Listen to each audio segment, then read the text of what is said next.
Eating disorders such as anorexia, bulimia and binge eating include extreme emotions, attitudes and behaviours surrounding food issues.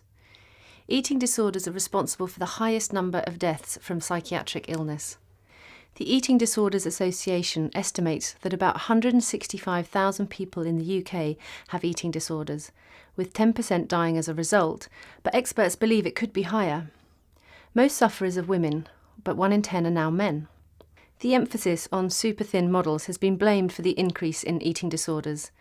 Experts say that these can have an effect on how people perceive themselves, but the cause of the eating disorders are usually more complex and are linked to general feelings of self-worth.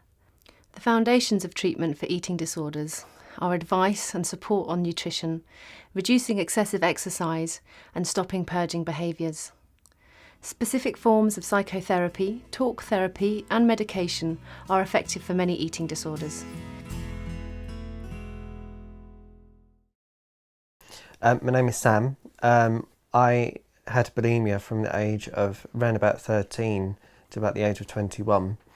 And it began probably early on in high school when I was badly bullied. I was called names all the time, partly because, I was quite clever, so I was called SWAT, but partly because, I didn't really appear to be all the other boys. I wasn't interested in cars or girls or football, so I was clearly different and therefore a target for bullying. Obviously as well, I was very depressed, very anxious, and I think that really sort of fueled the bulimia because, I had no one to talk to, I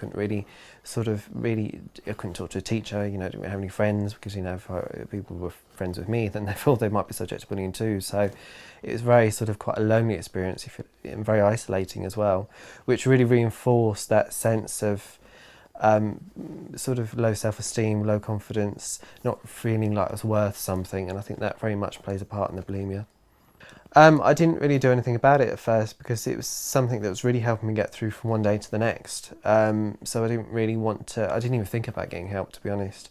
Actually, how I found out that I had bulimia was through reading one of my mum's magazines, and I was reading the Agony Aunt column, clearly bored one day, and there was a letter from a mother who couldn't cope with her kids, just recently divorced, and she explained that she used to binge and purge in the evening. And I related with that and my own, not so much the situation, but the behaviours behind it, the bulimia. And that's when I first found out that, this is something that's quite serious and in fact an illness. I don't think I consciously sort of sought to recover from the bulimia. It was something that was so used to that I didn't quite know how, to be honest, at the start. But I think what I sort of learned was that, whereas, it had been helpful for me in the past, it was actually becoming more of a problem in itself. The bulimia was becoming a barrier for everything in terms of relationships, in terms of friendships, even family. So I knew I had to do something about it.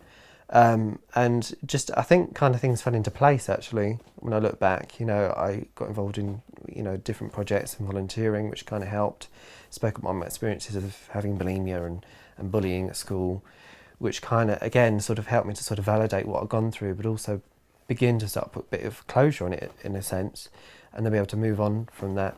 And I think probably over a period of probably about 3 years, really, I really sort of really actively sought to recover and eventually managed to from about the age of 21, I'd say.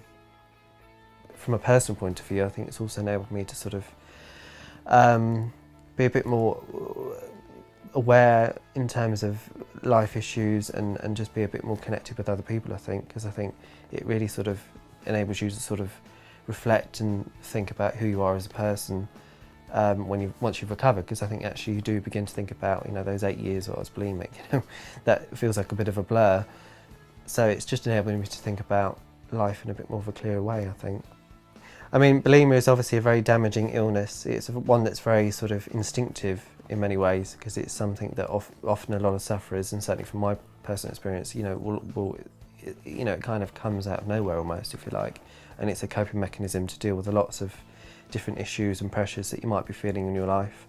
But I think it's also important on the flip side of that to actually realise that actually as much as it's a coping mechanism, it's important to realise that actually it's not helpful, and actually there are other ways in which you can sort of help yourself. And some of those ways could be just by talking to other people, just finding different ways to express how you're feeling, because often you're not able to sort of relate with, explain or even acknowledge, realise even what you're feeling, and the bulimia can very much cloud that in many respects.